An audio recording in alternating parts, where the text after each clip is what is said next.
Well, hello, adult Sunday school leader. Why do you have your name? Sometimes a person is named in honor of someone else, usually a relative. My legal name is James Daly Monroe. My father's first name was James, and my maternal grandfather's middle name was Daly, so that's how I got my name. Now, my older grandson, who, if you watched last week's video, you saw, is Henry James. Well, Henry's just a name that my daughter and her husband picked out of the blue because they really liked it. And James, well, it's obvious why they chose that name. Then my other grandson that you met last week, Charlie, his name is Charles Stephen. Now, he's named after his other grandfather, Stephen Charles. Well, sometimes a name's given for an obvious reason. Now, we have a couple of ladies in our church whose first name is June. I bet you can guess which month they were born in. But of the 9 Aprils that we have in our church database, only one has a birthday in that month. And we don't have any Mays in our database to check that one out. So, sometimes the sound of a name can just conjure up a negative emotion. Think of Adolf, Saddam, or Jezebel. I have to tell you this story about Jezebel. I think I've told it before, but I was teaching one time Sunday school class back in our first church back in southwest Kansas, and it was about Jezebel and Elijah. And I mentioned Jezebel. I said, that's just a name you don't hear anymore. Who would name their kid Jezebel? That'd be a terrible thing to do.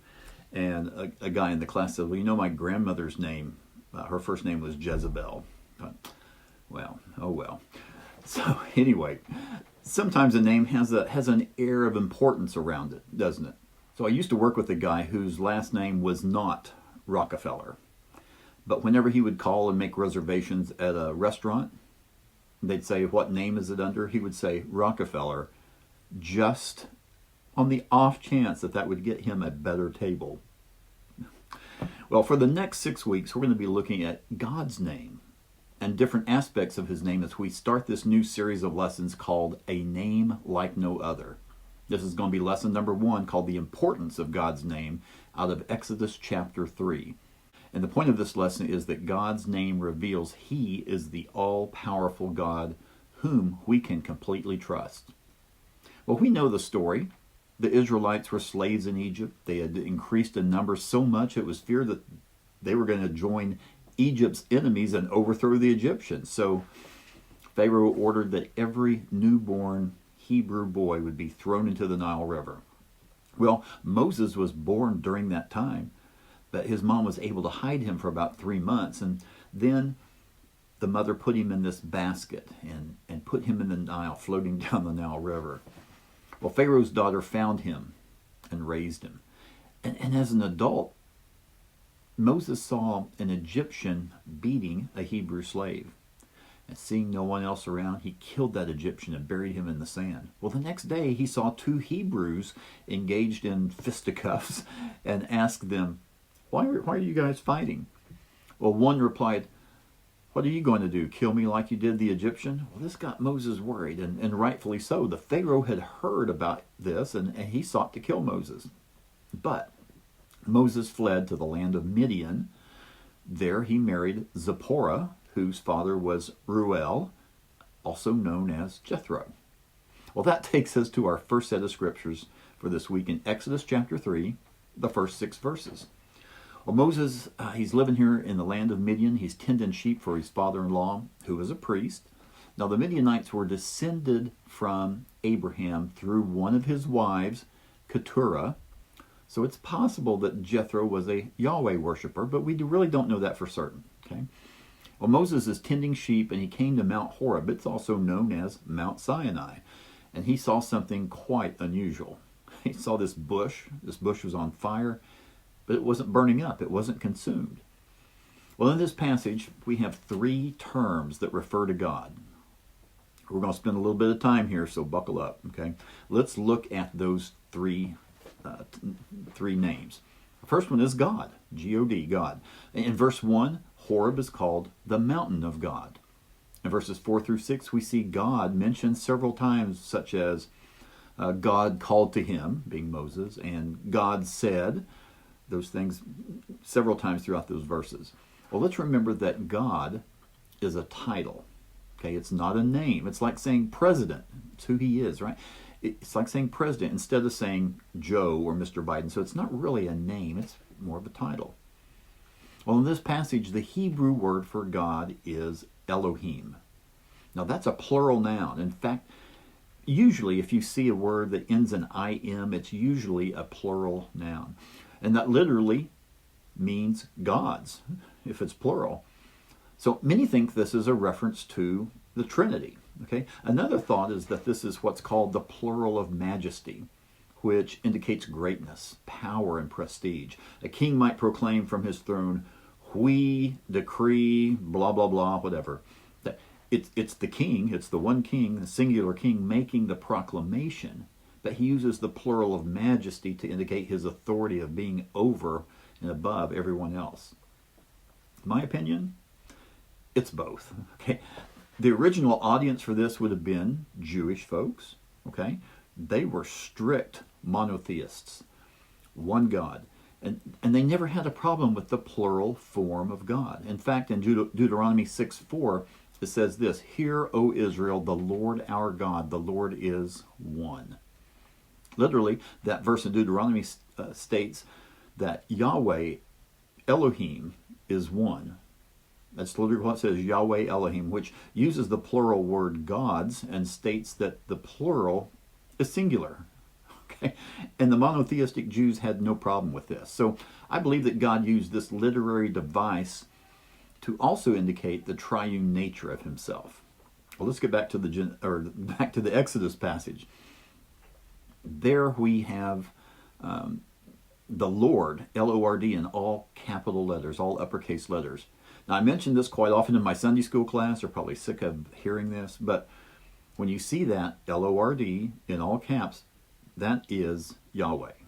Now, are you ready to buckle up and learn another lesson? This is how Yahweh becomes L-O-R-D. Why isn't it just brought across as Yahweh? Well, here it is. Here's the lesson. Okay, hopefully quick language lesson. Hebrew does not have vowels. Okay. In fact, if you were to go today and pick up a copy of the Jerusalem Times, it would be all consonants, all Hebrew consonants. Now, I mentioned this back in September with the handwriting on the wall lesson from Daniel. Imagine seeing this in English, the letters R and D.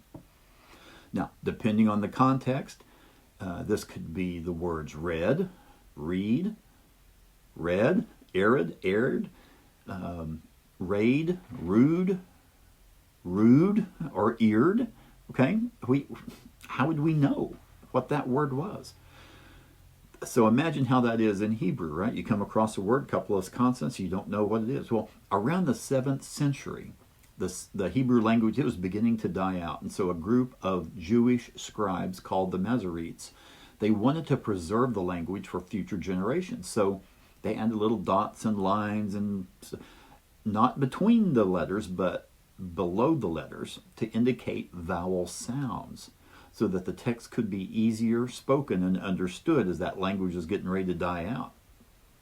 So, as in our English example of RD, the vowel points were added to indicate with which of the many possible words it was. Okay, so we've got to note here that whenever Jews read aloud and they encountered God's name, Yahweh, in the biblical text, they would substitute Yahweh by saying Adonai, which is Hebrew for Lord. And so they did this so they wouldn't mispronounce God's name, because God's name was holy, didn't want to take it in vain. Okay, so they wouldn't even say it. They would say Adonai. So since the tradition was already there to say Adonai when seeing the word Yahweh, here's what the Masoretes did. They took the 4 letters of Yahweh and combined them with the vowel sounds, the vowel points of Adonai. And when they did, it produced this word. Now, if you look at that and say that, well, how would you pronounce that? Jehovah. Well, does that sound like any other Bible word? Well, yes, Jehovah, right? That's where we get the name Jehovah. When that pronunciation and script went through Latin and then German and then the English, we get Jehovah, from Jehovah.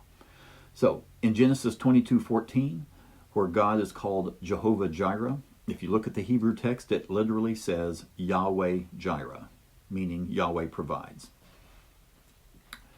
Well, back to Exodus.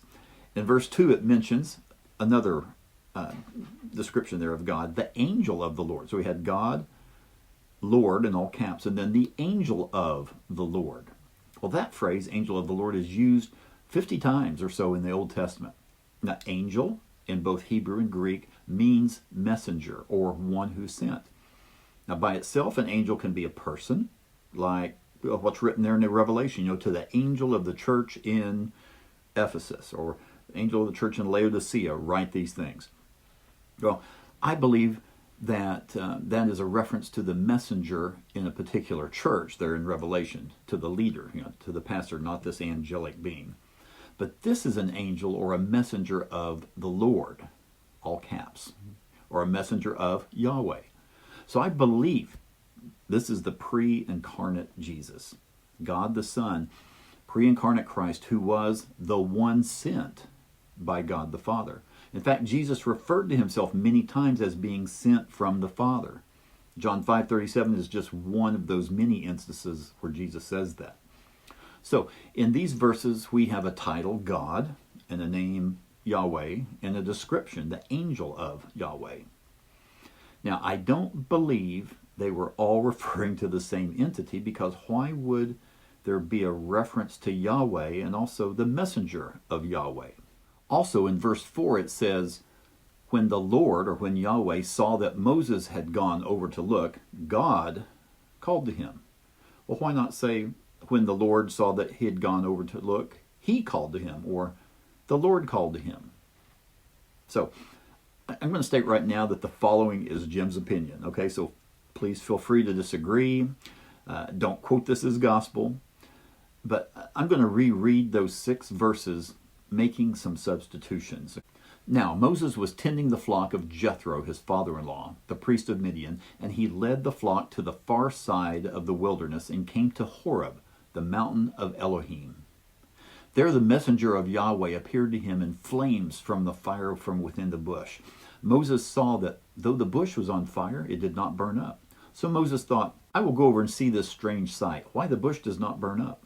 When Yahweh saw that he had gone over to look, Elohim called to him from within the bush, Moses, Moses. And Moses said, Here I am. Do not come any closer, Elohim said. Take off your shoes, for the place you are standing is holy ground. Then he said, I am the Elohim of your father, the Elohim of Abraham, the Elohim of Isaac, and the Elohim of Jacob.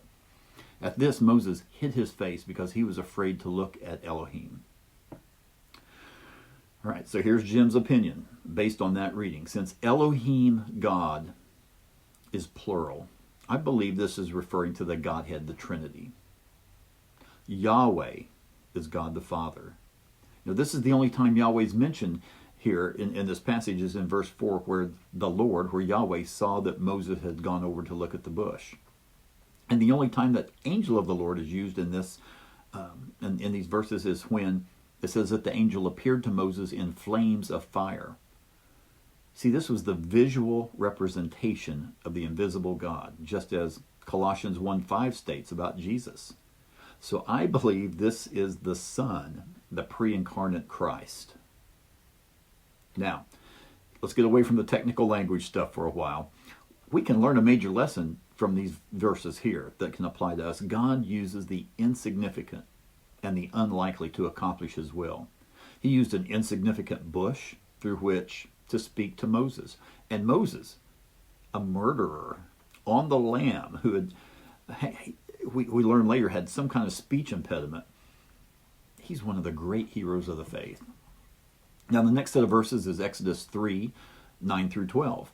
And here we see that God was not ignorant of his children's predicament. He knew about the horrible situation as them being slaves in Egypt.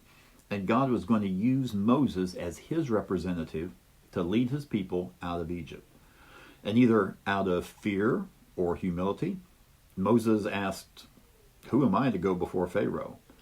And God assured him that he would be with Moses. Not only that, God stated that Here's going to be the proof of what I'm saying is going to come to pass. Moses and the people of Israel would not only escape Egypt, but they would also worship Elohim on that very mountain that they were standing on. You see, the you, the Y-O-U, you in verse 12 is plural. So God was saying that you all, the country, is going to worship. Israel is going to worship me right here on this mountain. Do you remember what else happened on this mountain? Mount Horeb or Mount Sinai? This is where Moses will later receive the Ten Commandments. Also, Elijah will escape to this mountain when running away from Jezebel, we talked about her earlier, after he defeated the prophets of Baal. So, Moses, here he is, he has two options. Now, he can either accept God's assignment or he can reject it. Now, there are pros and cons with either alternative, isn't there? He was married, had a family. It appears he has a comfortable life working for his father-in-law. Accepting this task, it's going to upset that balance. What would his father-in-law say? What's the wife going to say? Moses must have at least been a tad fearful here. Not only because he was talking with God at the bush that was on fire but not burning up, but he was asked to go back to a place where he murdered someone and talk with the Pharaoh. By the way, this is a different Pharaoh now, as Exodus chapter 2:23 tells us. But you know, that's how God works with us sometimes, isn't it? He often asks us to do something that we have no idea if we can do it or not. But here's the promise that God gave Moses in verse 12, and it extends to us as well. I will be with you. That's what had to sink into my thick skull when I wrestled with that call to ministry almost 30 years ago. I had a family, had a comfortable job. And so here's what I came to realize. If I really felt that God was calling me to become an international missionary, do the sell everything and move to Africa kind of thing, I would know. I would believe God would be with me and supply my needs. So why would I not believe that he would do the same if I moved from Arkansas to Texas to go to seminary? So even as I said in last night, when I'm recording this is Thursday, so last night, Wednesday night's teaching, I said this phrase, I haven't missed any meals yet. And that's true. I have been completely blessed in my ministry calling. Well, at this point, Moses hasn't completely surrendered to the idea of going back to Egypt. So the conversation with Moses and God continues in the next few verses, chapter 3, verses 13 through 15 of Exodus. Now, we can't be too hard on Moses here. Let's remember his situation. He's ethnically a Jew, but he was raised in an Egyptian palace, raised like an Egyptian. Back after Moses confronted the two Hebrews fighting, one of them replied, "Who made you prince and judge over us?" Out of Exodus 2:14. This indicates that those Hebrews, they didn't even respect him as either an Egyptian with authority over them or as a fellow Jew. Why would going back to Egypt 40 years later be any different? Moses thinks he's going to need something more than showing up 40 years later saying, "Well, God told me to lead you, now do as I say." Okay, so in verse 14, God's reply to Moses' request. God or Moses asks, "Who's the name? What's the name? Who should I say sent me?" And God replies. He says, "Tell them, I am that I am sent you." Wow. That's an answer, but I'm not sure it's exactly what Moses was expecting. In English, am it's usually a linking verb, equating the subject with the object, like I am a man. That equates the subject I with man. I am a man. But when there's no object, I am just indicates the subject's existence. I exist. I am. God can't be defined. He simply is. He's not named for or after someone or something. He just simply is. God has no beginning, no end, and he is self-sufficient. But he also actively exists with his creation, with his people. Now, just a little more technical stuff, okay? The Septuagint, okay, that is the Greek translation of the Old Testament translated for Greek-speaking Jews in the 2nd and 3rd century BC. So in verse 14 here, in Exodus chapter 3, verse 14, where God says his name is I am that I am, in the Septuagint, the phrase in Greek is ego eimi, or literally I am. Now, over in the New Testament, John 8:58, where Jesus was asked, are you greater than Abraham? What did Jesus reply?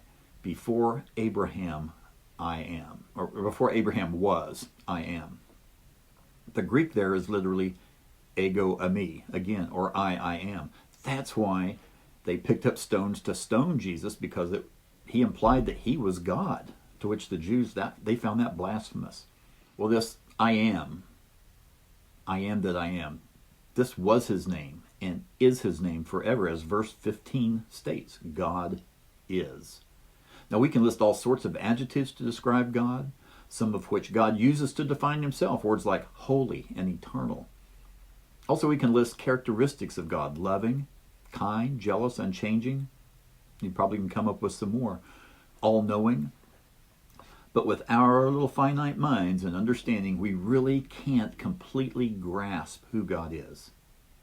God just is.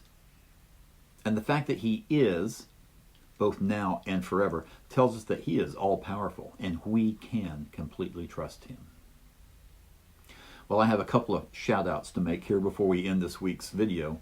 A big thanks to those senior adult ladies at First Baptist Church in Dardanelle, Arkansas, for that lovely card they mailed me this past week. Thank you so much. And thank you to a teacher in my own church here, Mr. Brett. Brett so kindly pointed out in an email last week that he really wasn't sure where the book of Paul was in the Bible. And I don't know why I typed Paul instead of Psalm. You know, it's good to have someone to keep you humble. Thank you, Brett. Well, next week we're going to be looking at the majesty of God's name out of Psalm, not Paul, chapter 139. Thank you guys so much for watching, for your emails, for your comments, for your cards. Thank you so much. Don't forget, pray for and with your class.